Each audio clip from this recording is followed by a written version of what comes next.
Charlene, if you can also. Hi, Pooja, how are you? Welcome. Hi, Yogesh. Good evening. Good evening. If you can also turn on your camera, as many people. Ankur Kumar, yeah, Satish, welcome. No, Thank you. How are you? very good. Good to have you again. Look forward to one more wonderful session. I know. See, don't put so much of expectation on me. Throw nervous for them. No, that is how it will force one to improve. I know. You are raising the standard. I know. No, I think this one is an interesting concept that actually I always felt that it has so many application, and sales I felt is even more, because there is so much of uncertainty the sales guys always have, whether it is product, whether it is market, whether it is government regulation. So they are like the front runners for the first heat that they take, From that perspective, I think it is nice. So what I did, Padma, is that our same EI framework, I have contextualized it to sales. How we can use that same model for sales. We did that for a couple of our clients, and I think it worked very nice. I think they could find it really useful in dealing with the customer so well. Padma, namaskar. Good to see you. Satnam, you're on mute. Yeah, always we look forward to your sessions, Yogeshi. As soon we saw that there is a webinar, we just ran towards it. So thank you so much for conducting such meaningful webinars. Thank you. तुम लोग सब लोग tension में डाल रहे हो मेरे को actually. Starting with Satish, hi Indrajit. Hi. Yeah. Hi Yogesh. Hi Sanchit. Hi Richa, how are you? Hello sir, hello. Good. How are क्या you? बात है, आपसे 2 बार मिल रहे हैं दिन में. I hope you got my message. नहीं, एक्चुअली मैं व्हाट्सएप पे. जी. Oh no, actually. To let you know, I'm driving, so I'll be attending from the car. No worries. No, you can just be on mute, no problem. For others who are not driving, who are at home, can maybe turn on the camera. We are at 4:05. We'll just wait for another 2-3 minutes, and then we can get started. Yeah, so Richa, no problem. I think, Ankita, if you can make a couple of us co-hosts like Pooja Jain, Priya, Jaya, so they can watch if there is any noise in the background. Yeah, Shivani, thank you for turning your camera. Sir, I made Priya, Pooja, and Ridhima. Perfect. They And can. you also. Okay, perfect. No problem. I think we haven't started the recording yet, so we will start very soon. अब उनका आ तो जाए. Okay, वो problem अभी तो वहां गए हुए हैं और न्यू बिल्डिंग कोई गेस्ट आए हुए हैं, विजिटर. अच्छा. संजय कपूर की आवाज आ रही है अभी. तो बैठ के करवा लें. इसके पहले कि हमें ज्यादा पता चले, हमने म्यूट कर दिया उनको. Hi Yogesh, this is Nilima. Nilima, how are you? I'm doing good. How are you? बढ़िया, welcome. It's been some time. We didn't get connected. Yes. How have you been? Doing good. Good. So we will catch up next week if you're free. Sure, definitely. Yes. Good. So we'll give another 2 minutes and then we can get started. We are at 4:07. So welcome to those who are joining for the first time, and a big thank you to those who have been coming almost every month for several sessions. I know Satish, Sandeep, Padma, Indrajit, you regularly come for the sessions and many more. So thank you so much. And as always, as Satnam said, we try to make the content, make the delivery, as simple as possible. So you won't see any halla gulla in my session. It is a very plain, simple but you can go back and apply it very nicely in your real life. Yeah. That's the effort always. Yeah. But, so good. I think so. We can get started. We are at 4:08, and let me just also record the session. So, Ankita, do you want to record, or is it anyway YouTube live so that recording will happen there, no? Or should we? So let me check. या मैं कर ही देता हूँ, पढ़ा रहेगा, Zoom में भी रहेगा, कोई बात नहीं. I'll just start the recording. Yes, so once it. So good afternoon, everybody. A very warm welcome. This is Yogesh Agiwal from Crossover Leadership Journeys. Many of you, already know me, but for those who are meeting me for the first time, a very brief introduction about myself. And those who know me, and they must have seen this introduction many times, but you should still look at me as if you're listening for the first time, with the twinkle in your eyes. Yeah. So I am not a trainer from the beginning. I'm a computer engineer by qualification.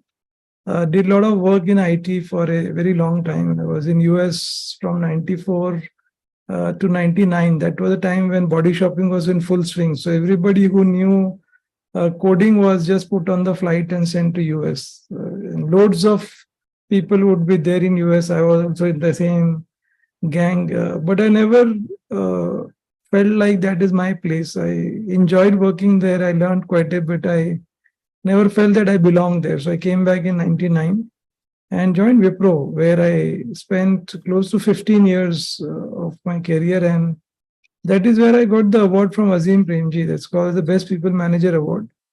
It was given to, I think, only 20 people out of 3,000 managers. So it was a very prestigious award. And all of us were asked, the 20 people, share how you got the award. What are your best people practices with larger audience? So I started when going to some of the leadership programs, and whatever I was sharing as part of my 20 points of best people management, the trainer would say that, whatever you're sharing is what Richard Boyd has done or Annie McKay. And I would anyway like to read from my childhood. So I would borrow the book, and it was so fascinating for me to see that there is so much science available, which I think business is not using. And that really made me think. And since the trainer's feedback had gone up, he invited me again. And then it became like a one trainer telling another trainer that was Yogesh, jab aata hai to feedback badh jata hai. So then I started going every Thursday, 4:30 to 6 in some form, in some other leadership session at Wipro. And in business, right, how you get reviewed. And today we are doing sales. So sales mein to in numbers are always a challenge to meet. So there we were getting butchered, but here people were clapping. So I was enjoying coming every week and talking in leadership program. And in 2006, I got the award again. So then my video was shot, and I became a very known business leader who kind of speaks about psychology, speaks about how can you use philosophy also in your work. And in 2009, our head of HR said that, why don't you move into the leadership department full time? And that's where my journey started. And obviously, I really didn't had a academic qualification to become a supervisor of clinical psychologists who were there in my team. So I started getting certified, and I think, looking back, it has been a fantastic journey. In 2015 is when Crossover Leadership Journey started. And what I thought at that time is that by that time I had made enough money. There was no real reason to work as such. So I thought, in India, I think the trainers were doing training very nicely with their own charisma. So they would go, they would deliver a good session, but there was no attention to quality of content. So they were like very weak in content. They would just put some Xerox papers and give, which the participant would just keep in the room and go away. The second thing is that none of the trainers were doing a longer approach. So they were, doing like 1 day training, 2 day, and nothing would happen after that. So I thought if you could create a, much more longer approach, where we work with the participant for a period of 6 months. We talk to the business that what are you seeing as a challenge, and then have the last operations team, like the way you saw here also, right? before I entered, everything was set. You had Ankita had got the Zoom link ready. You all got the invites. And everything is so beautifully organized. So I thought many clients may not have the infrastructure to run some of the journeys themselves. So can we provide that also as a service? And with that in mind, I think in 2015 we started. And if you look at this slide, I think you will see that there are two axes to this. One is the journey of an organization, another is the success level of an organization. So every organization hires people from all over the country or world, and everybody comes with their own mental model. And then there is an hybrid culture that gets created that gives you a certain result. But when we do an intervention with crossover, we look at their mindset, we look at their immunities to change, and then we bring in alignment in the mental model. Create an aligned culture that gives you a much more higher goal-oriented result. And the way we do it is that this is the framework. So you've got people in any organization can be broadly categorized into four. So you've got campus leaders, associate, mid, and senior. For each of these levels, we have got different programs. And the way we look at leadership is four facets of leadership. So we look at how does a leader manage his emotions, his communication, which is self-leadership. How does he manage his team? How does he inspire them? How does he delegate them, which is team leadership? How does he look at productivity, numbers, operations? Is all operational leadership. And how does he manage change, collaborate is organizational leadership. So when the participant comes out of the program, he is very holistic in the way he looks at it. And the way we do it is that every month there is a workshop. And between the month, the mentor, like we have Priya, we have Jaya, also on the call today. So they basically engage with the participant in applying that in real life. So they send an article, they send a video, they ask them to submit an application learning document, and then they come for the next topic. And then again, they continue, and then we have leaders coming and talking to them. So we prepare the leader on what they should speak. Listening is all about the context, and we create a very beautiful context for the leader to speak to the participants. So the participant says, whatever the crossover team taught us and whatever my leader is speaking is brilliant. And then they continue for the third month, fourth month, we do a review with them. For the very senior leadership, we have, coaching by some of the top coaches in India. We have tied up with Hogan, Work of Leaders, Harrison. So if the client prefers a particular assessment, we do that, yeah. So that's how the journey, model works. And Ridhima, who is also there on the call here, if you feel like you want to explore something like this for your organization, please feel free to connect with Ridhima. We also have a WhatsApp group. Like I know Satish very timely asked day before yesterday that when is the next webinar, and we missed. So we always post the thing on the. So it's called as Leadership Chaska, and Chaska in Hindi means addiction, but here it means crossover hosted association for skills and knowledge advancement. So it is a very creatively put term, Leadership Chaska. So this series of webinars that you see are all part of the Leadership Chaska series. So if you go to our crossover leadership channel, you can see all these webinars that you're seeing now. So whenever you want to go and watch, please feel free to watch them. Things like Becoming a Talent Magnet, fantastic on Liz Wiseman's research we have done. Translating strategy into tangible results. How can you have conversation intelligence? Ravi Chatterjee is one of our senior facilitator who is also an expert on conversation intelligence. So I did a joint session with him. Then we have 10th hour unleashing productivity, networking. Nisha is one of our other facilitators. She's created this module called Your Net Worth is Your Network.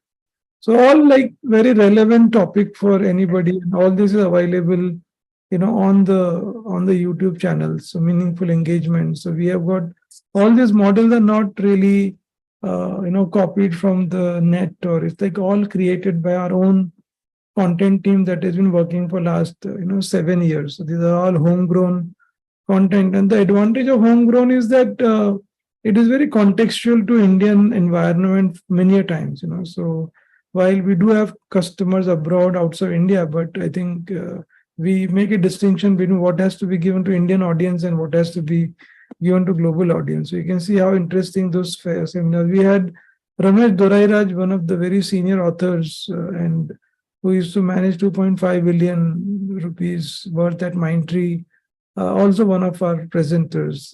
Change, big picture thinking. Yeah, cross-silo collaboration was another good module that you should look at. And why I like this cross-silo collaboration that we have created is that when you look at collaboration, a lot of people, look at collaboration from a motivation side. So you will see a lot of programs telling people, yeah, we should, everybody knows. I mean, nobody in the organization, you go and talk to them, yaar, aapko collaborate karna hai kya? Koi mana thodi kare. Nobody will say no.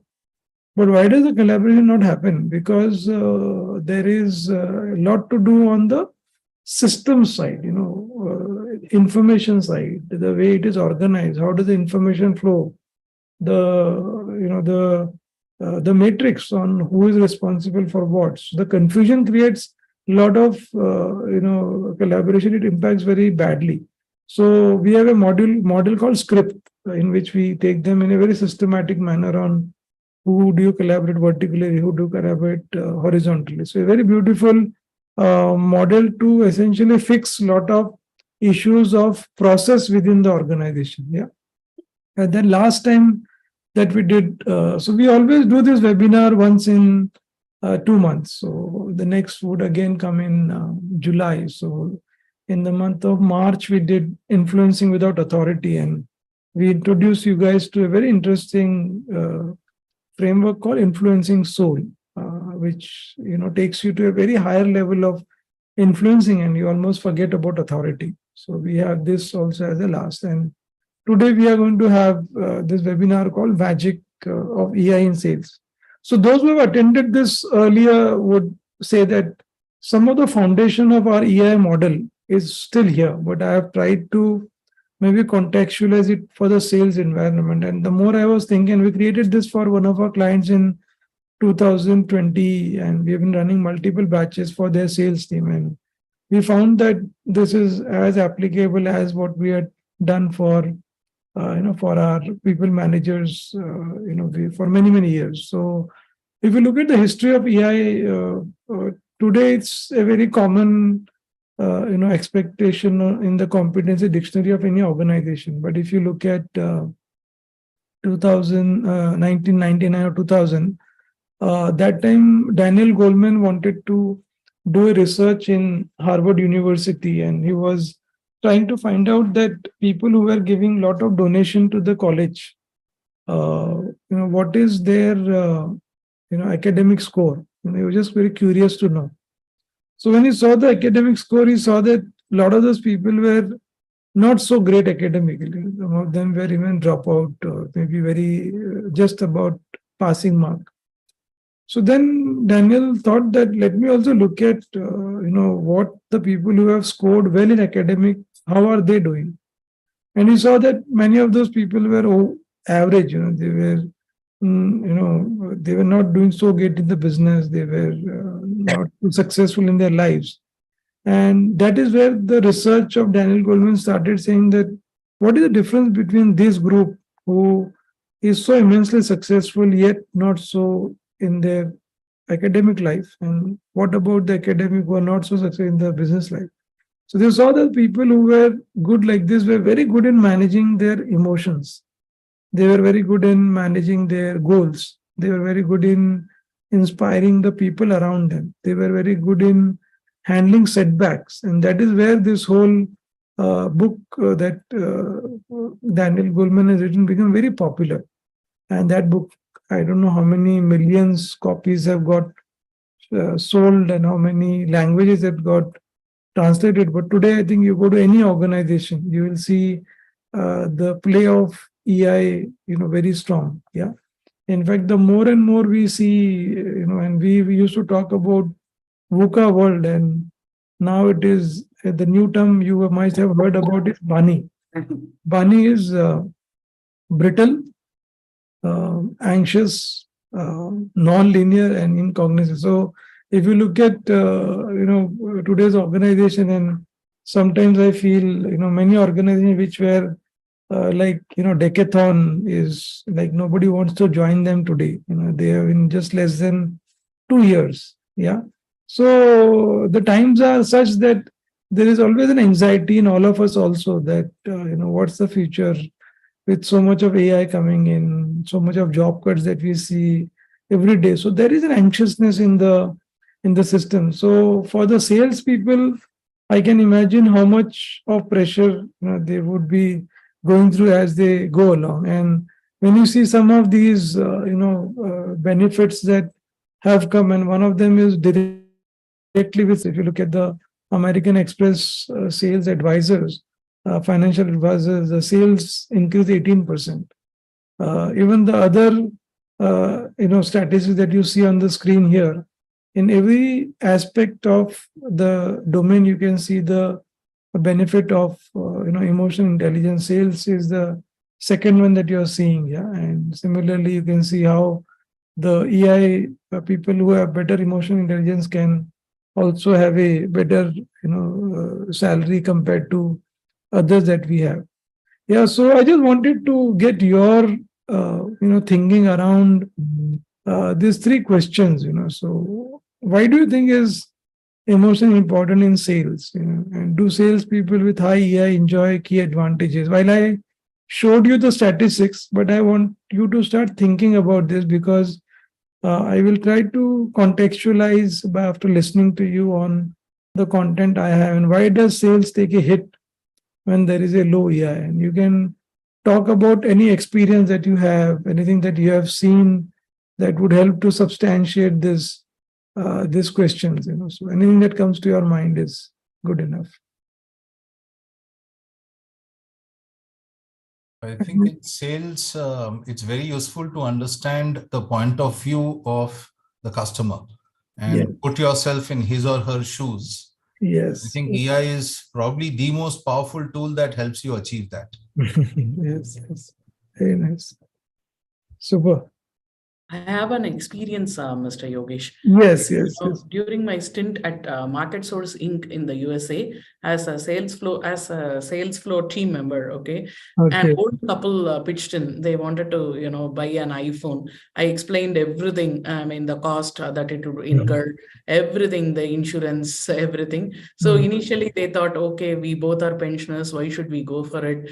After inquiring, in fact, after talking to me for almost 30 minutes, they decided not to buy. I didn't, although it was a commission job, I didn't express any emotion. I said, okay, I mean, whenever you need an iPhone, please do come back to me. I mean, I shall be glad to help you out. They said, okay, thank you. You're so, I mean, in fact, we killed your time. Despite that, you're being so polite, humble. We really like your approach. In future, if we do want to buy an iPhone, we will indeed come back to you. We won't go anywhere else, because, we had approached so many other sales folks. I mean, your counterparts in other organizations. So the moment we told them, sorry, we cannot afford for an iPhone now, they would, they would express some sort of hard emotions, or they would show a hard face against us.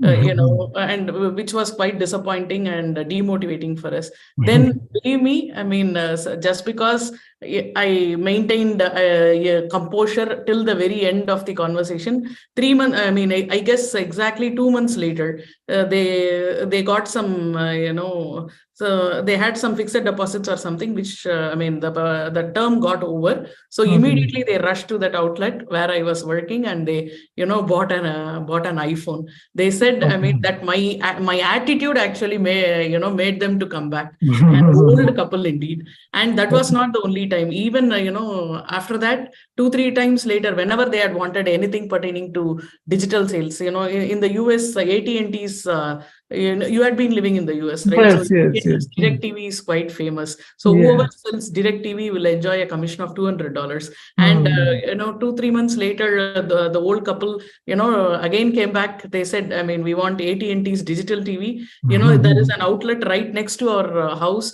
but we didn't want to go there. We wanted you to, gain that commission. So that's why we have again come back to you. So lovely. I mean, emotional intelligence, it is not even important as you have given in Q1. It is, in fact, it is the part and parcel of sales. In order to become a performer or a successful sales professional, you ought to have emotional intelligence. Is something that must be ingrained in the blood of a sales professional. I can see how emotional you got about sharing the experience also. Very nice. Brilliant. Personally, in fact, an experience which I will never ever forget. They were old. I mean, iPhone was something, technology beyond their comprehension. So, in order to close that sale, it involved so much of emotional intelligence. I had to maintain decorum. I had to maintain that composure towards that old couple, and it took some time. So, emotional intelligence, it plays a pivotal role in making a sales professional successful. Very nice. I think, can we clap for Sandeep and Mahalakshmi? Very nicely they have shared. And I think if you look at this slide, you will see the benefits of what you're seeing as the high EI. So I think when you are developing your EI, you become very aware of your own emotional state. In the sense, I have had situation where I think as a salesperson, you might have a very bad day in terms of your numbers or in terms of the internal reviews or whatever could be the experience or on the personal front. But when you're meeting the customer, are you able to recognize that? Are you passing some of those, your state to them? Is the first part. So you become very self-aware. I think for any salesperson, I think the gratification part is very natural to have. But I think when they are an expert in EI, I think they have a lot of patience for the delayed gratification, that they are not really like, for example, in Mahalakshmi's case, she waited for like maybe 3 months before the couple came in, and that patience starts getting built up. Yeah. You also start recognizing the customer state. And I personally, when I was in Wipro, I used to travel quite a bit, and there are times and multiple times that I have traveled all the way from, India to US. And I remember one such case where I had just gone for that one meeting because it was one of a very big client. And the moment, I entered the office, and usually I had this habit of, just doing a check on what is happening in the customer's organization. And there was a public announcement of, the company getting takeover, although it was going to be after some time, but my customer counterpart was not in the same state because this was really going on in the background of his mind. So although he was willing to come and review the project, but looking at him, I noticed that I don't think this is a good time to review a project when there is so much happening in the customer's world in his organization. So I kind of did not even open the review deck and just had conversations around how is he seeing his role in future and things like that. So if you are strong in EI, I think you will be able to recognize your customer's emotion. There are times when, when you go for a customer meeting and you have got multiple people, coming into the meeting, and some of them may have their own favorites in terms of who is a service provider. They may have their own experiences with them. When they come in, I think you have to also fine-tune your pitches as you go, so you may have certain plan when you go, but when you come inside the room, I think, and unless you are very strong in recognizing all that first what we saw, in terms of your own state, your customer state, you won't be able to fine tune so nicely. So the fourth benefit is that, and I think fifth is obviously the positivity of not getting upset when there are targets not getting met or the customer not responding. How can you be? And I will show you how positively we can get. And last is, I think, a lot of times customers really don't buy the product first. They also buy the energy. And I'm just continuing to the experience shared by Mahalakshmi. If a customer is traveling to a different outlet just because they want the salesperson to complete their transaction, itself shows that how much of emotional connect has helped. So these are the benefits that you would see. If you want to take a screenshot of this, you can take, so that you can in some form also reflect on yourself and see which areas that you think currently you're not so good at, in terms of patience or recognizing in the room or recognizing customer or not being positive or not able to establish connect. And as we go along in the journey, we can see how we can build that up. So I'm going to show a classic definition of EI, and I want you all to start, looking at the definition and tell me, what stands out for you in the definition. In the context of sales also, but I think this is a common definition, but we will see how this definition, what does it tell you when you look at the definition.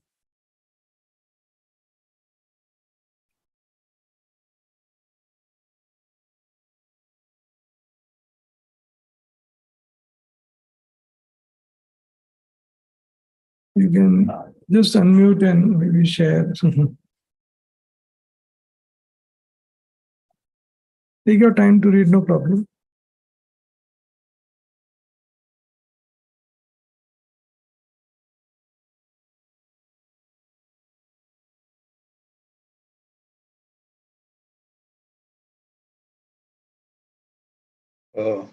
Yogesh, for me, recognizing our own feelings and identifying others. Yes, absolutely true. Yeah, but no, please. Yeah. See, typically, it's my experience that people with a high level of IQ, yes, but not necessarily a high level of EQ, yes, tend to become argumentative because of what they know. And many times the interactions end up as, frictional. Yes. Because there is the attempt to show people that you are right, that what you think is right. Yes. Therefore, unless the high IQ is balanced with a high level of EQ, yes, where it's not really important for the person to show what I know and why I know is correct, etc. Yes. It helps a lot in terms of maintaining that equanimity, even when the other person is saying something that does not quite fit in with your mental model. So to a great extent, that balancing is brought in by the EQ factor. Absolutely. Bang on, Padma. In fact, in sales, I think the functional knowledge is a hard skill and EI is a soft skill in various forms, so empathy, persistence, resilience, self-management, many things can just play into, the way you can manage. So anything else that stands out for you guys in the definition? Yeah, one of the things that I remember, I think through my experience is balancing those EI also means, managing the highs and the lows, right? When your customer is high and you're low, you're not on the same level that they're on. If they show excitement, you have to show excitement, or if they show concern, you show concern. Yeah. And if they show interest, you show interest, and if they show disinterest, you don't show disinterest, but you don't try to push it too hard. Right? I think that level of balancing, I think, is critical as well. Very nice, very, very valid. Absolutely. Yeah. Anything else that you see in the definition? Anybody? Yeah, very nice, Darwin. Thank you so much. Yeah. For me, Yogesh, understanding the feelings of the customer at various points during a conversation, could be a 1 hour meeting, half an hour meeting, etc. Yes. Customers have short attention spans. Yes. And based on their feelings, it is like they are opening the door of the house or the window of the house in which they live. They are opening it for a short time. And those are the times in which you engage to really absorb what is it that they are looking for and then how to map your solution to that need. Right. And we have to also sense at what point the door is shut or partially shut. At such times, we should not try to break open the door, but rather wait for the next opportunity when the door will open. So for me, the feeling, understanding the feeling was like the door opening and shutting during the course of that conversation. Lovely, very nice. So Sandeep, we are also talking about emotions here. So I just wanted to check with people that what is their understanding of difference between emotion and feeling? So I just wanted to make a point here, Yes, not yes. even with regard to the previous point, like as mentioned, and we are talking about emotional intelligence. And also I read a concept about Icarus paradox, in which companies or people in business, what does that tell? Like the thing which made you successful, that is the thing which makes you a failure. Like they started, they're like a lot of senior people are here. So what they share in the management colleges sometimes the case study of the Bajaj scooters, right? So Bajaj Priya scooters is one which made the Bajaj company what Bajaj is today in 70s or 80s. But then Mr. Rahul Bajaj fell in so much of love with the changing times, he thought to continue even when the scooters were out of the market. And all the other people came up with these non-gear things, and now you see the EVs coming up in the industry, in the vehicle, for example.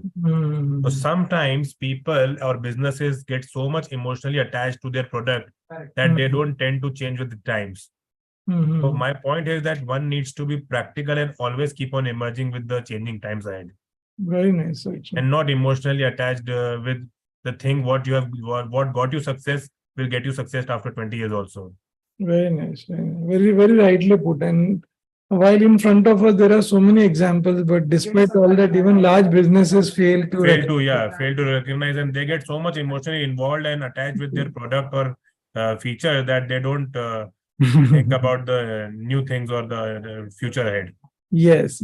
So very nice. So Yogesh, I would like to answer your question. Yes. What is the difference between feelings and emotions? Yeah. So I believe, or in my opinion, feelings are thoughts, your own thoughts, or your own or how you interpret or how you perceive things that you observe or that you sense or whatsoever. However, emotions, in my opinion, emotions are more like empathizing with someone, empathizing with a fellow human being. Or emotions are rather, what if I were you? Answering that question, is something is an emotion indeed. Whereas feelings are, merely your thoughts. How you perceive things or how you feel about something or someone or something that has been going around. So that is, I feel that is the subtle difference between an emotion and and a feeling. Okay, no problem. Thank you, Mahalakshmi. Anybody else? Any other thoughts? Yeah, just to add to it, I think feelings are something that's expressed consciously, and emotions come out subconsciously and consciously as well. I mean, you don't have control over emotions, but you can control your feelings. You can control your feeling, but not emotions. Okay. Okay. Anybody else? Yeah. I think Abhay here, I think emotions are as per the circumstances, and feelings are stable. Continuous, one will have same feelings. Emotions will keep on changing. Emotions will keep on changing, but feelings will not, huh? Yeah. Okay. Most of the time. Okay. See, in my understanding, the feeling is say I am feeling sad. I'm feeling worried. The emotion could be like depression or anxiety. Maybe there is a subtle difference. I'm not able to make exactly. Yeah. No, I think we will try to understand this so nicely that we are very clear after the session that how do you manage that. Yeah, very nice. Yeah, but just I wanted to get some thoughts around what people are currently thinking. So anybody else? Yeah. Well, I'm seeing like different responses from different people. Some people think that feelings come first. Some people think that feelings are stable. Some people feel that we can't control feeling, but we can control emotions. Anybody else? Last one more before we. Yeah, difference between emotions and feelings. Yeah. So, what I will do now is that I will explain you this, through a story that I always use in almost all my EI sessions. You would have heard me before also on this. All of us, whether you're in sales, whether you are in any profession, all of us from when we are a child, we were born with, a couple of emotions. But the four that are prominent are sad, glad, mad, and scared. So you can write down also. If you like sad, glad, mad, scared. Yeah. So as if you look at a small child, who is maybe 6 months old, whether it is born in Canada, in Pune, in Telangana, in Bangalore, they all have the four emotions. Like one is sad. If nobody is around the child, he'll become sad. If if he's hungry, he'll become mad and roll on the floor until you feed him. He'll become glad if you start playing with him, and he'll become scared if again nobody is around him. So these are the four emotions that all of us are born with. And as we grow up in the formative age of say 6 to 12 is the formative age when the play of feeling starts coming in the sense, how do you process the emotion into feelings start coming into play.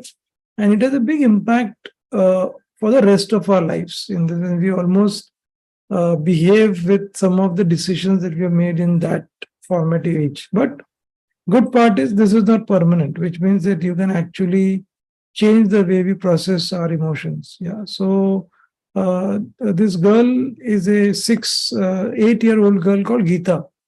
And Geeta is been asked to say the poem in the 25th anniversary of the school.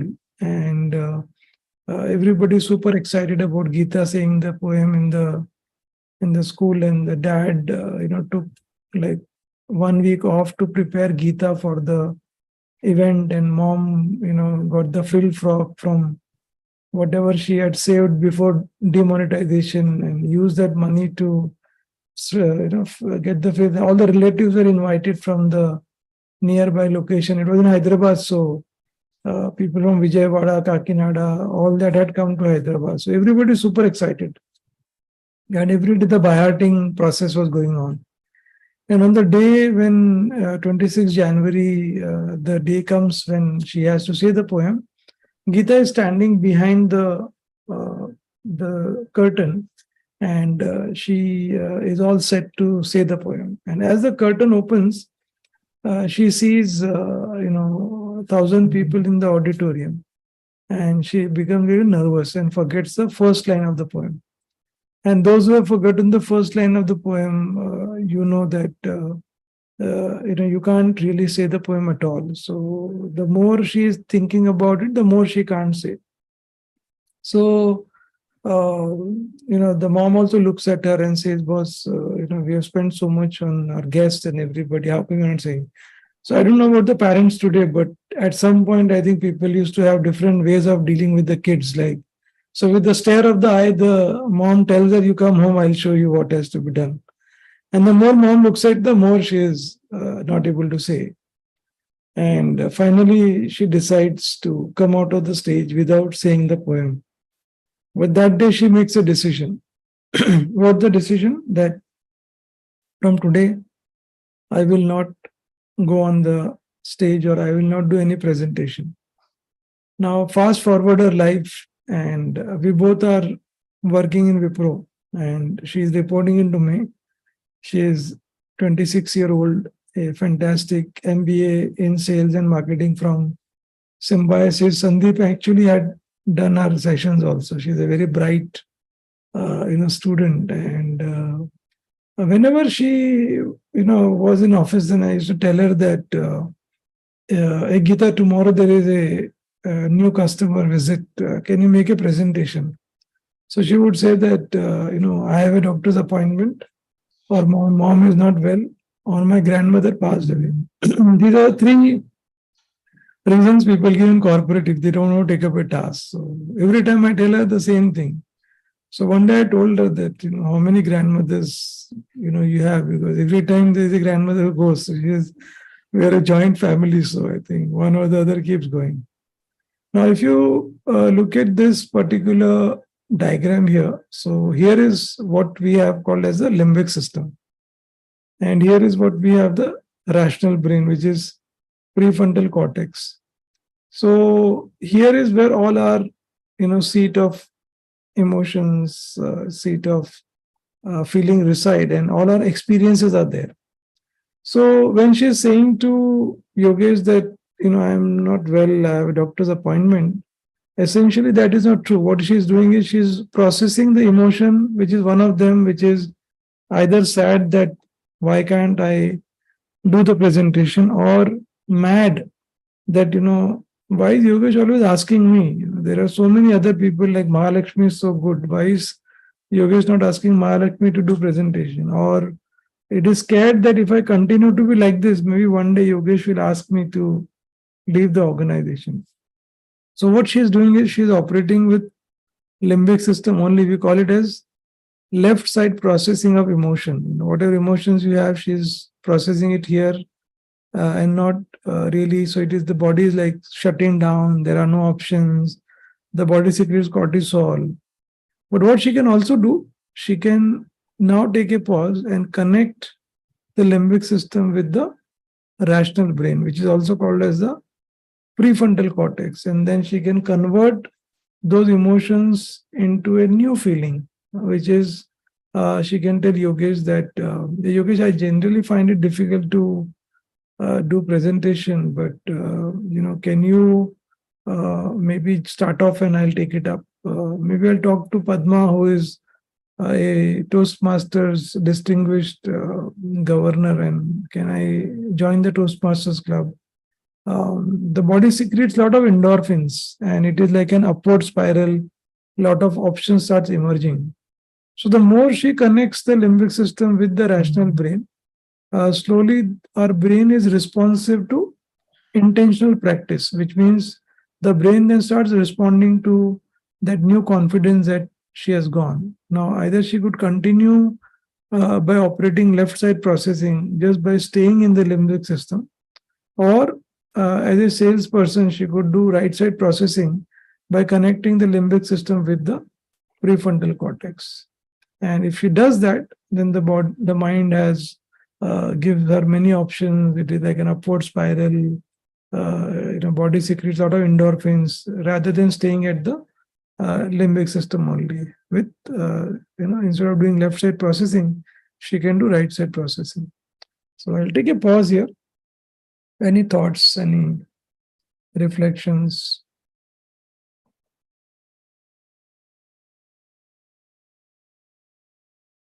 Could you please explain how, that processing happens? Because I have seen so many children, that had a traumatic childhood, like, constantly being discouraged or constantly being beaten by the parents, or, constantly being bullied by the classmates or peers, they have this imbibition throughout their life. They carry it forward. I have seen so many brilliant people. They don't come out of that limbic system. They somehow, because of the traumatic past, they still think, although they have innumerable capabilities, Mr. Yogesh, they still feel, many of my colleagues, my reportees, they all feel, no, I'm not cut out for that excellent thing.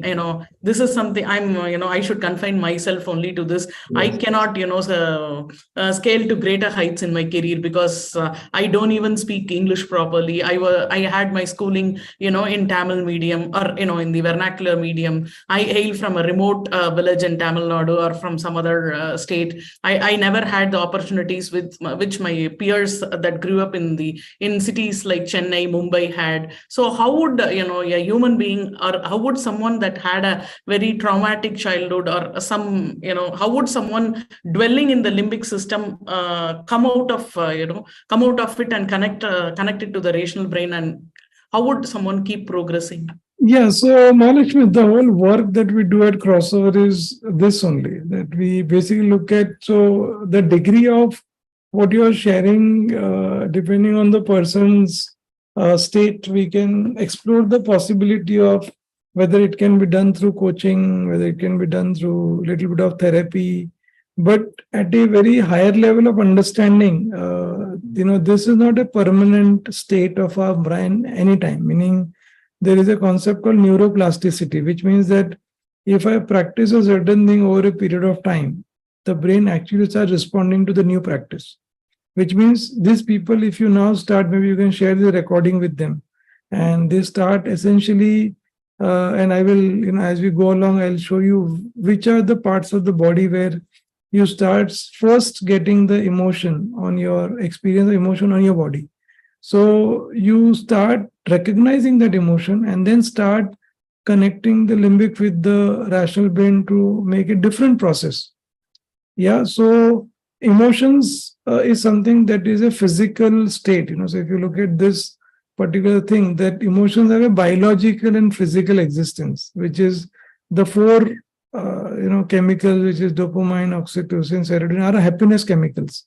Now, these people who have had such an experience, maybe the chemical secretion of these four are very less in them. So while there could be a medical intervention of injecting some of these chemicals from external source, but we can actually also try and generate this by a certain intentional practice. Yeah, and they impact our thinking. They are expression of our emotions. So emotions comes first, and then you start really connecting with the limbic system and do that. So when you see it on the bodies, but I would ask others also any thoughts on whatever I shared. Anybody would like to also share their reflections? I think very valid observations, Yogesh ji, that yes. The rational brain is usually intelligent enough to process inputs which are coming in the present.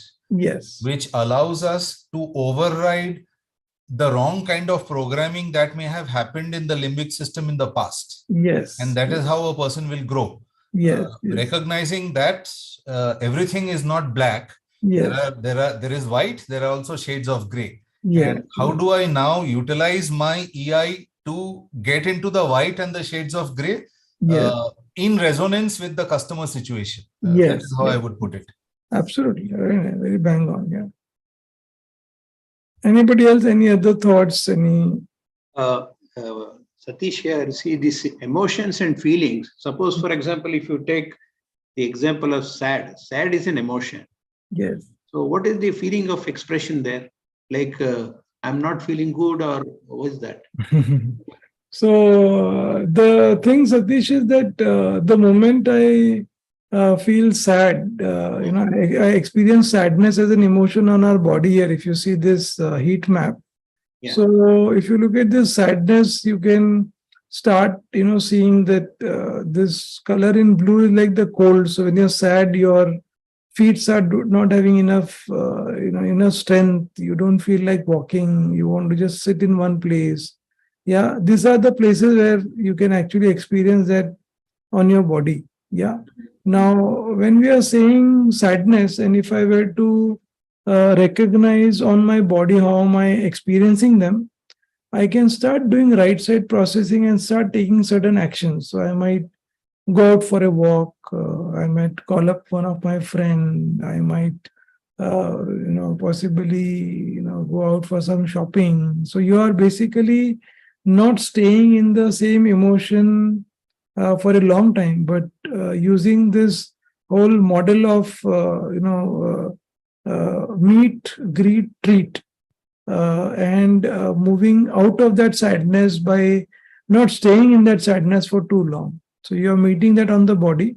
So you start becoming more conscious about where do I feel on the body. So before you essentially go deeper into the people who are not able to process it, stay in the sadness for a very long time. They are not processing the emotion at all. And our idea is to process the emotion and manifest in a different feeling, which means that when you start stepping out, when you start doing certain action, the same emotion will manifest into a gladness, which is a other feeling that you'll have happiness, that you're actually stepped out and you're feeling now better. So meeting around the body, greeting is by taking a pause, by giving a name to that person. Oh, okay, today I'm really experiencing sadness. Can I treat by taking certain action, by connecting the limbic system to the prefrontal cortex? And then you also start in some from introspecting that what could be the reason of this sadness? Have somebody spoken to me in a way that I should not have been treated? Or from a sales angle, have I not met my numbers in last fortnight or my last 1 month? How has it been? So any of these four emotions that you're seeing, and glad is no problem, but sad, mad, scared can be converted to a new feeling by processing it, by using this meet, greet, treat model. The only challenge many a time we have is that people don't proceed further. They stay in the same emotion for a long time.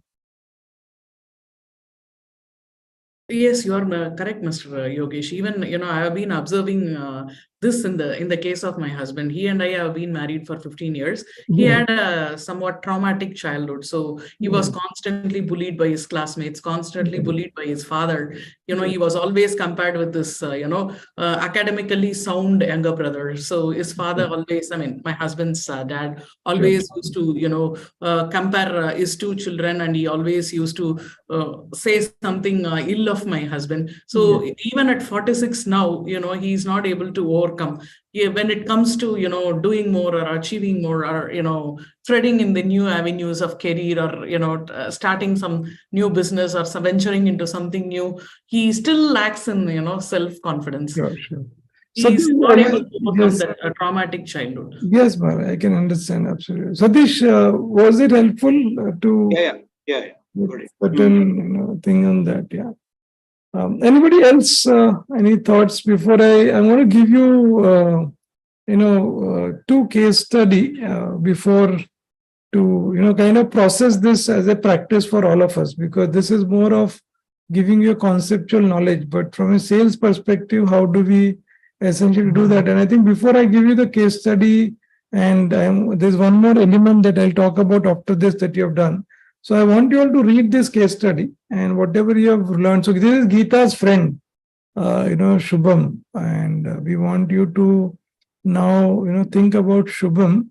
And so Geeta's friend Shubham sells a complex service, and his sales position requires a certain level of intelligence to even understand how the service works. Shubham has been a topper in his undergraduate and graduate studies. After a lot of effort, he gets his first meeting with the chief technology officer of a large firm, and he's super excited about the meeting. However, the meeting starts with a very lukewarm welcome by the CTO.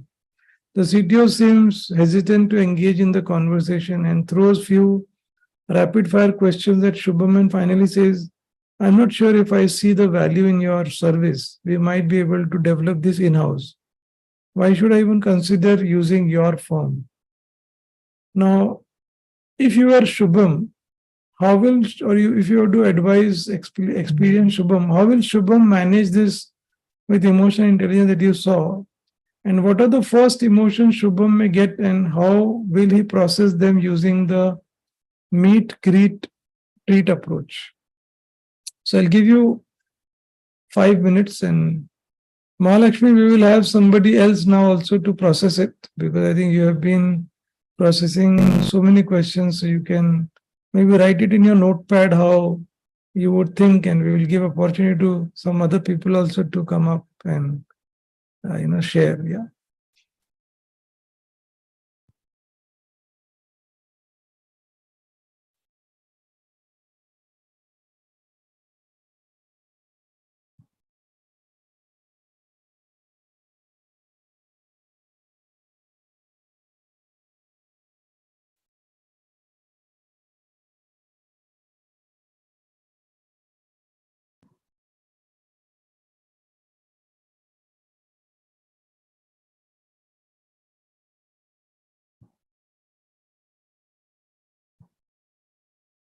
So how will Shubham manage this situation? What are the first emotion? Imagine, he's got this meeting after such a long effort, and suddenly the CTO says that I don't really see value in your service. So what are first emotions that Shubham may get when Sad. Gets sad? Yeah. Bad. Arina feel bad. Sad or mad, huh? Okay. Bad. Bad, okay. Yes, yes. Why not? Why not? So what could you do, Satish, if that is the case, and whatever we have learned so far on emotional intelligence? No. You see, bad. See, then she could ask them to what made them to think that there's no value. And if Shubham does left side processing, what could he do? Take a pause. Take a pause and ask maybe what could be the reason, probable reason. Why what they made them to conclude, what is that she has to do differently. And if Shubham does left side processing, what could be the response if he goes left side processing? No, maybe I'm not good at, I'm not good at, or our product is useless. Yes, absolutely. Jay, you were saying something?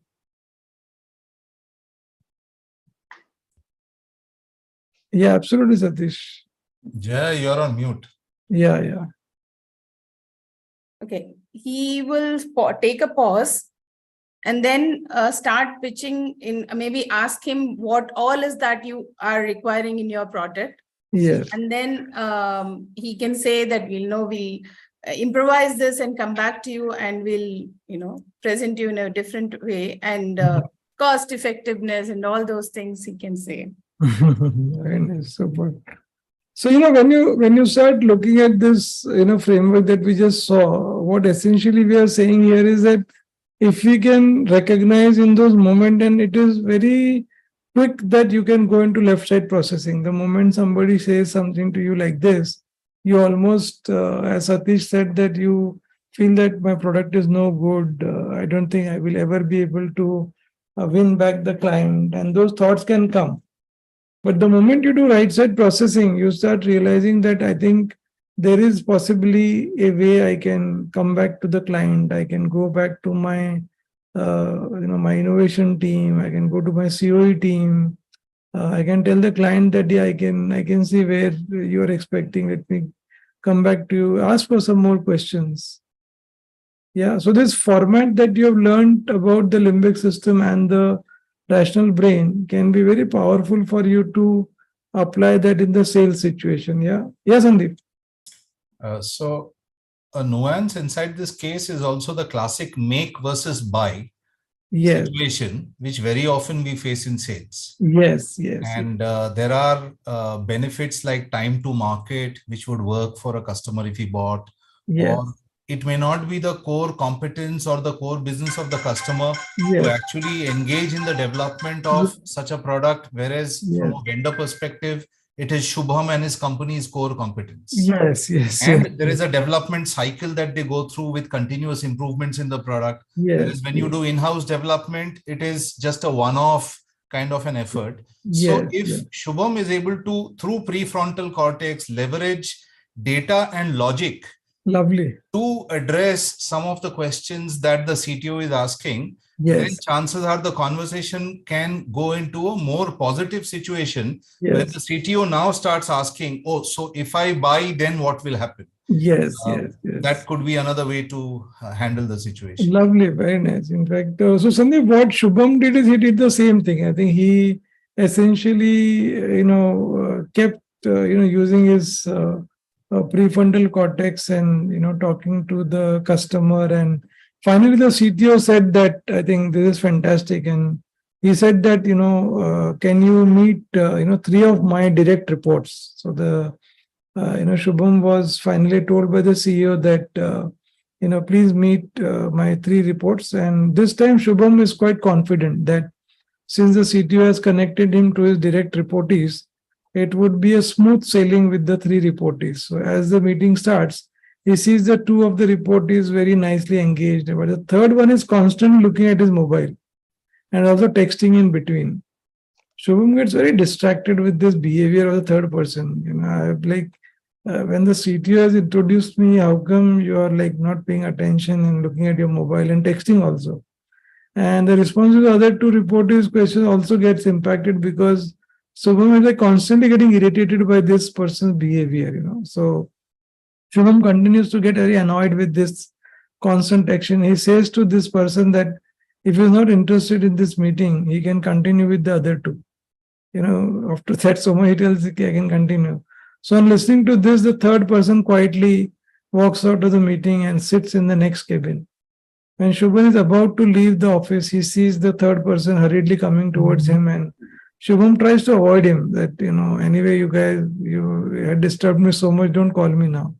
The third person calls Shubham and tells that he's very sorry to have been on the mobile texting constantly, as there was a small emergency on his personal front that he was trying to sort out. And Shubham feels that he should not have made the assumption that he does not care.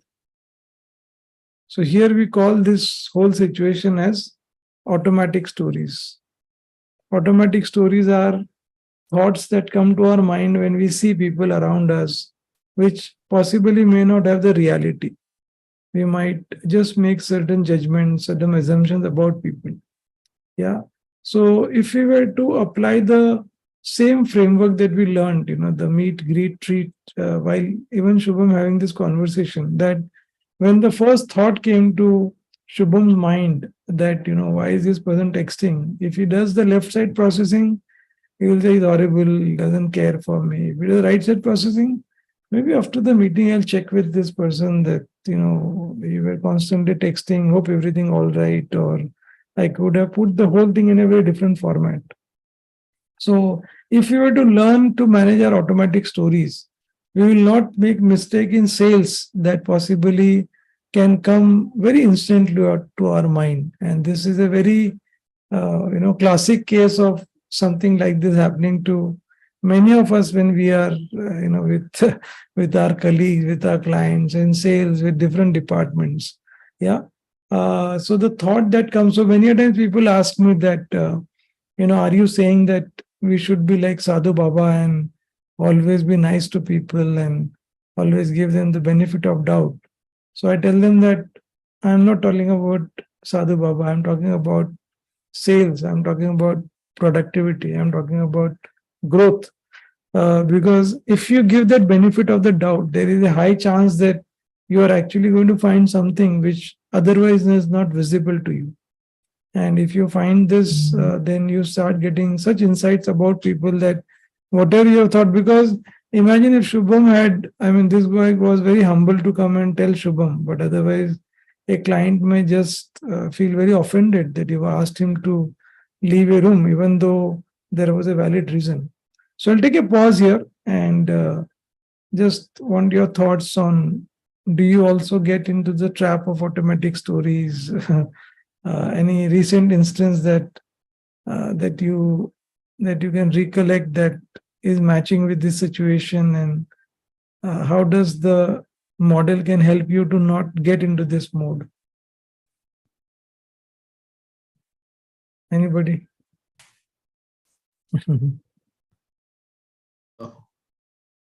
Yeah, please. Yes, Satish, please. Okay.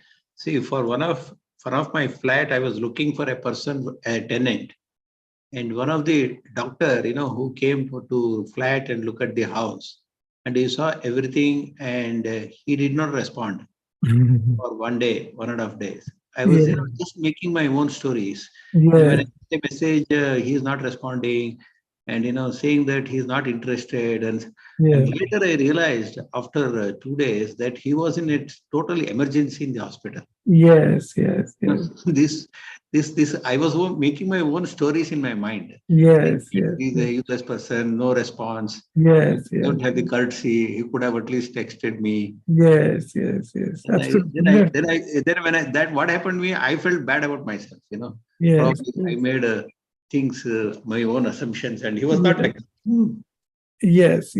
Absolutely. I completely get this situation, and I think as we start practicing more and more, we will realize that, like in this case, luckily you did not take too much of action. But imagine if you had taken an action where you had decided not to give him the flat, you would have lost it to tenant also. Probably, yes. Probably. If it had delayed by one more day, probably I don't know whether I would have done it. Yes. Absolutely. And also the other thing for all of us is that, see, many a times when we are doing a left side processing, when Shubham was getting upset with the third person, the body is constantly secreting cortisol. Because the body is secreting all kinds of stress chemicals. Correct. But if you do right side processing, the body secretes a lot of chemicals which are happiness chemicals, which are good. In such situation, what could I have done? I could have just wait with a patience, or just see, Yes. What could I do? Patience, absolutely. Patience, absolutely. Patience, and continue to keep sharing with the person that I've been trying to reach you. Hope everything well at your end. Right. That could have been not with a negative note. Not with a negative note, sometimes. Yes. Especially in WhatsApp, hurriedly we send some wrong message. Yes, absolutely. And yes, Sandeep. Sorry, maybe I'm talking too much, but please, one thought at this point to share is very often in sales or in any other walk of life, we only focus on the frame of the person relevant to my need of trying to sell him or something. Yes. What we need to probably understand is, using EI as a tool, we need to concentrate on the whole human being and not just on the frame of the situation that we want out of that person. And understand that that human being may be having to deal with tough situations in his or her life and doing their work. And we are trying to build the trust and the relationship to do a deal or a sale or a service and so on and so forth. But it's a complete human being, and not just that framework of that deal which I'm pitching to the person. So very often that larger perspective, and EI is the most wonderful tool to get that perspective. That very often gives us a true picture, which is the case that has happened with Shubham here also. Absolutely. And also, Sandeep, what I feel is that the reason I bought this whole neuroscience in picture is that next time when Satish is possible thinking, this whole neuroscience will help him to practice even more strongly, because there is a visual thinking around the way our brain works, rather than having just the conversation. So I think automatic stories can be absolutely, very powerful to deal with. And I think when you look at this powerful, phrase by Viktor Frankl, you will start seeing that I think there is always a space between, the stimulus and the response. And in that space is our power to choose our response. In our response lies our growth and freedom. So, if Shubham were to, start rationality in between, he can always give rational reasons that I think why this person could have delegated this emergency to somebody else, or he might have his own rationality. But I think when we, choose our the space to respond, you can actually respond in a way that will help to build the future relationship. You can't really blame on anybody. And the last part, I think, before I, kind of open up for any question and answer, is that we have this part of so we spoke about prefrontal cortex, we spoke about limbic system, and we are now going to talk about the amygdala, which is also a part of the brain that scans for threat. So assuming that, this ceiling is going to fall, for example, and I can see some cracking noise, and the amygdala will get activated, and it will take all the blood from the brain and put it on the arms or on the feet, so that I can either fight to hold the ceiling, or I can run outside the room by flight. And it is automatic, meaning the amygdala will get activated the moment there is a threat, because that time the brain does not need to be rational. So you will not need rational thinking like who was the builder, who was the architect. It was a baad mein, pehle bhago. Like first you have to leave this room and save yourself. Now this amygdala can also get activated when there is no physical threat, because certain information that comes to amygdala can also be seen as a threat. So for example, you're working on a very big deal for like 4 weeks, and you're almost banking on that deal to come through, and you get a call from the customer and they say that we have next 30 minutes for you to give us 40% discount, or we are giving the deal to somebody else. Now, this information also is an amygdala attack, in the sense it's a big threat for amygdala that what will happen to the deal, the future, and the blood starts going to the arm. So you might become irrational and shout at the customer that this is really unfair. We have worked with you for like 5 weeks and now you're giving us just half an hour and putting such a pressure on us and things like that.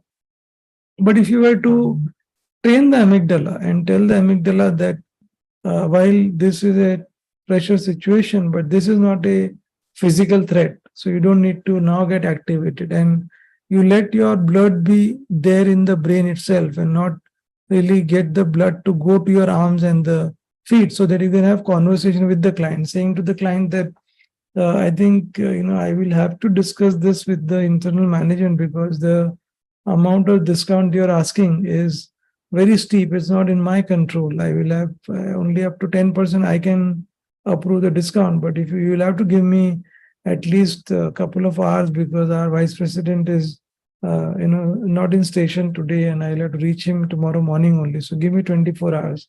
So you're basically talking to the client with rationality, with not letting the blood flow down to your feet and arms.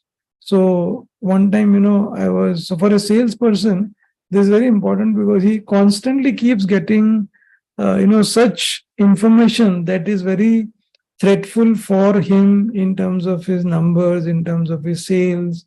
And if he just let the amygdala get activated, he can start behaving very irrationally. And you would see some of the salesmen, even when you look at not large enterprise sales, but some of the salesmen also, the moment they see that you're not buying, they become very irrational. They use sarcastic comments sometimes, and it is very, very detrimental, for the salesperson in long run. So I'll take a pause. I know we spent good amount of time on prefrontal cortex, on limbic and right side, left side processing. But here also I want to take a pause and maybe ask any questions you may have. And any would like to ask any question?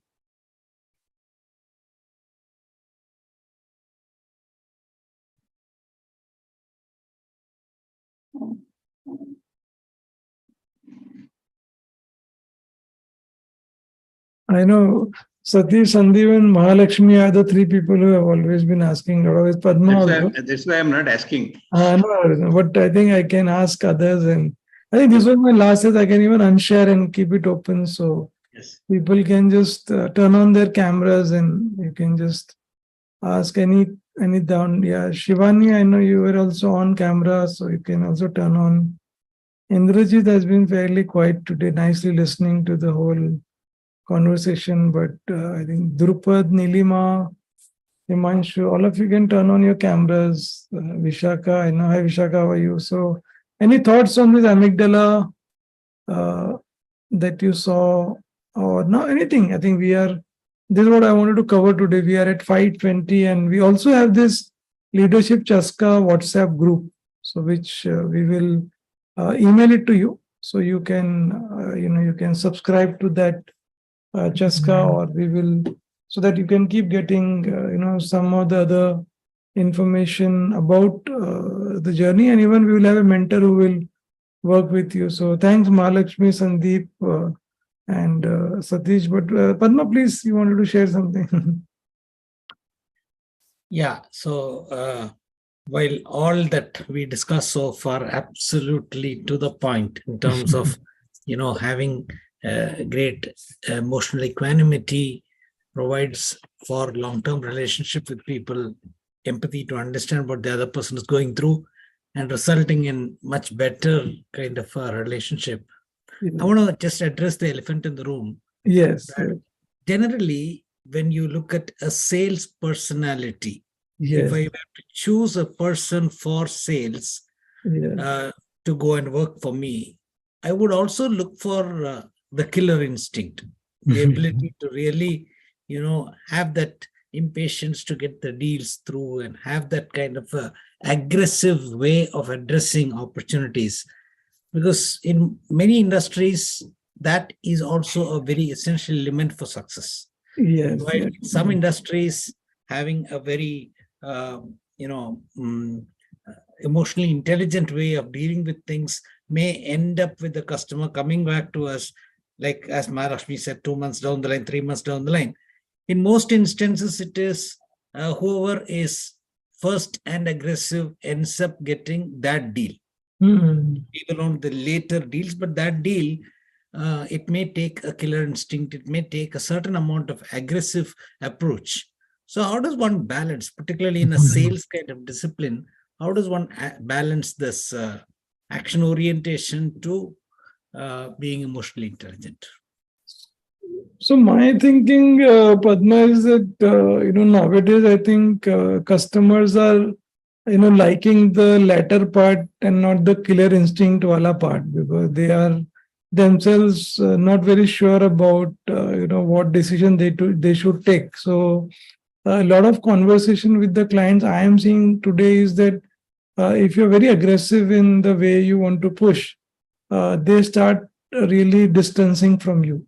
But if you give them enough time and tell them that, we are there with you for, you always talk about, not about this particular, I just was on a call with one of the clients, and while they asked us only for a team leader program, for example, but I had started to speak about, what about the managers of this people, and what about the site head in the location, in the sense, not just asking what about, but I was referring that there are clients who we started with team leader, but gradually I think we have moved into other spaces. So when they start listening to all this, he at the end told me that thanks for sharing all this. I will have my procurement team take the catalog from you, and maybe in the July month when we are doing a biannual review, I will see what we can plan for this. So if I were to just push for the closure of this team leader program,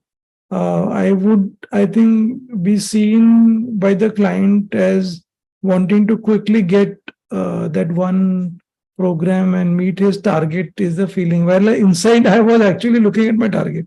So I know inside me, I want that one deal at least. But the way I was trying to position is that now we'll take care of you. Don't worry. Your manager will take care of you. The site head will take care of you. Types, So that balance, in my view, because there is a big amount of uncertainty everywhere. So every client is not very sure that he will himself have his job over a period of time. So where is the question of so every decision is very cautious. He wants salespeople who at some point will understand his problem more than his target. That is the expectation that we are now seeing with most clients. I actually vouch what Mr. Yogesh said. Why? Because in one of the sales trainings I had in the US, I was taught, serve more to earn more. So whenever it comes to the clients or the customers, you can win them by serving them more, not by targeting earning from them. So if you target your earnings from your customers, obviously, it is highly likely that you will fail to serve them better, and eventually you will lose them. However, if you choose to serve them instead of earning from them, definitely you will end up earning more and more from them. So this happened with one of the famous retail outlets called Vasanta & Co at Chennai. So the founder of Vasanta & Co, Mr. Vasanta Kumar, what he did was, he had his very first outlet right in front of the T Nagar bus stand. T Nagar is one of those who are from Chennai or those who had been to Chennai would indeed know it is a shopping, it is a shopping hub of Chennai. It is the shopping hub of Chennai. So right in front of the T Nagar bus stand, he had his very first outlet of Vasanta & Co that sells almost all the electronic goods, everything. It's one of the famous and one of the oldest retail outlets in Chennai. So what he did was, in order to help the people, not even his customers, in order to help the passers-by, to beat the Chennai's scorching heat, he used to serve water and buttermilk for free right in front of his outlet. So those, people, the passers-by at T Nagar, they eventually ended up enjoying his chilled water, his buttermilk, everything for free of cost. Then after enjoying, immediately they would step into his outlet and they would definitely end up, buying something or the other. That was how, his business prospered. No, but the concern that Padma shared is like not easy to, like it is what, I mean, while I am also sharing what I've done, but in my heart, Padma, what you're saying is absolutely not easy to, keep our killer instinct under control, because the pressure of your numbers is so high that unless you also drive that is, so I don't think, Padma, there would be, any solution to that. We will have to live with the killer instinct, yet, like that, you keep saying that, Padma, that you will have to hold both the things in your brain at the same time, with equanimity. And that's the whole game that we want to, drive through our webinar today, that at least at the bare minimum, don't become like Shubham, where you're upset at the customer, try and manage your first response with the CTO that, I think we hear you and we really want to hear from what you are seeing, not as a value. And even more than that, I think when you do more right side processing, you never get upset with your offerings, deficiency. The right side processing is good. I think customers are telling us what we are not doing good. Yeah, so this whole attitude towards, what am I working with my client, and when you come for our regular sales program, consultative selling and customer centricity, we also look at the psyche of the customer in terms of the styles of the customer, because some customers might have certain style of working, and as a salesman, am I able to flex my style to, suit their requirement is the key of how do you manage it. But in the webinar today, I really wanted to at least cover the fundamental of EI, so that you start really processing yourself in a very different way when you go to your customers. Yeah. So good. I think. Any other questions? We are at 5:29, about a minute to go. 5:30 is what we had scheduled, and I think we really do clockwork in our sessions on timing. Yeah, and I hope you all like the EI, magic of EI in sales. Next, I think I'm thinking of doing a webinar on how do you build trust and manage stakeholders. I think it's a topic that I'm hearing quite a bit from our clients, that stakeholders are very unhappy with the way our teams sometimes deal with them. So either there is too much of update or there is no update. And if the update is there, it is like not that they can understand. So the confidence of stakeholders has not been as high. So they are saying that, can you do? Because I'm thinking that in the next bi-monthly we'll do that part. Yeah. So good. So Vishaka, you turned on your camera. Anything you want to share before? Yeah, Yogesh, the topic that you just mentioned, I definitely would want to more hear on that. And, can we pick up certain topics on culture and, organization development also simultaneously? Because I would definitely love to hear the thoughts from the senior faculty members available here. So can we plan something on that as well? So in fact, I'm going to invite, we have a consultant on culture who does actually culture intervention for organizations. So I'm planning to at some point do a dual facilitator session where I'll ask him questions, and so I can plan that. I'm making a note of it. So culture is, I think, worth spending time, because if you have culture set, then everything else falls in place very nicely. Yeah, and I think post-COVID, since we have come from the work from home zone to work from office, a lot of things, I guess that's my, feedback, a lot of things that we are trying to resettle, engage the employees and all. And a lot of things have changed post-COVID, actually. Yes. No, I completely, and I think culture is a very good piece that we'll cover, and so much of performance improvement can happen when we do culture. Right. Yeah. So that's one of the key components. Yeah. Thank you. Yeah, we will have. And thanks for keeping, because sometimes because we have got like 3 years we are running webinars. So I'm also now thinking, what topic kar sakte hain. So some of the inputs will help us to do that. But there are at least 12 more topics that are there. Like there's one very beautiful module called Joy of Learning, which we have built for our clients, where I think if we can inculcate this joy of learning and not just doing a research for when my client says, but I enjoy doing research. Yeah, I enjoy doing my own development. So we are bringing in the Daniel Pink research on mastery and Daryl Quek on growth mindset and combining it together to create that. So that is also one of the programs that we are planning to run in one of the workshops. Yeah. So thank you so much, everybody. And I look forward to seeing you again after 2 months. And Sandeep, when I come to maybe Pune, I'll stop by and meet you. By all means, looking forward to that. Virtual to real. That's right. Yeah.